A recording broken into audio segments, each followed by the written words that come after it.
No, so instead of snow, we're looking at rain that hits a very cold surface. We are cold out there this morning. We'll stay cold tonight. And so we're looking at a freezing rain potential. So a glaze of ice likely going to develop on our roadways. And there could be enough in the way of freezing rain that in some locations we could see this weighing down our power lines and some tree limbs. It's all associated with the storm system that's moving through the Midwest. You can see it's mainly a rainmaker out there where we're talking about a potential for severe thunderstorms that could even have some isolated tornadoes within them this afternoon toward Indiana and Illinois. But as the storm moves toward us, our concern will shift toward that potential for freezing rain. A winter weather advisory has been issued for areas along and northwest of 95. If you're southeast of this area, you're not in the advisory, so the concern for ice is not as great as what we're seeing to the northwest.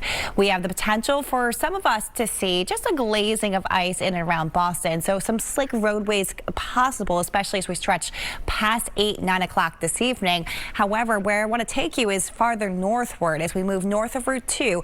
These ice accretions that get closer to 1/10 to 2/10 of an inch, that's getting really close to that zone where we start to get concerned for some power outages, especially when we throw in the fact that we did have some snowfall yesterday. So there's already some weight on our power lines and trees. We are seeing blue sky out there right now. It's still cold. We are in the mid to upper 20s out the door for most locations. A little colder out toward Plymouth where we're in the low 20s right now.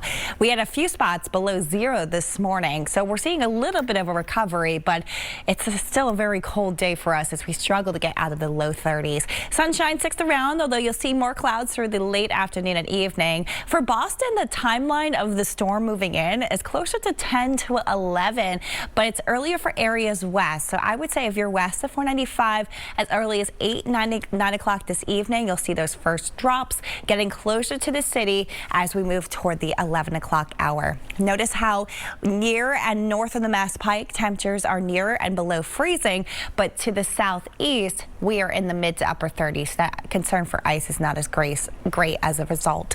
Let's move past midnight. I want to show you how at 2 o'clock in the morning there's still a few spots near and north of Route 2 where we're near the freezing point, so there could still be some slick roadways.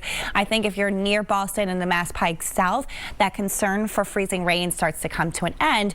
But as we travel through the morning, we will see another round of rain tomorrow. I expect this next round will approach by the late morning hours. This is paused around 10 to 11. Notice our temperatures are well into the upper 40s, so we're not concerned for additional ice, and we'll see those storms moving out of here around 4 o'clock in the evening. A general ½ inch to 1 inch of rain, so that's a good slug of moisture that could wash a good amount of the snow away, in addition to, of course, a warm up to near 50.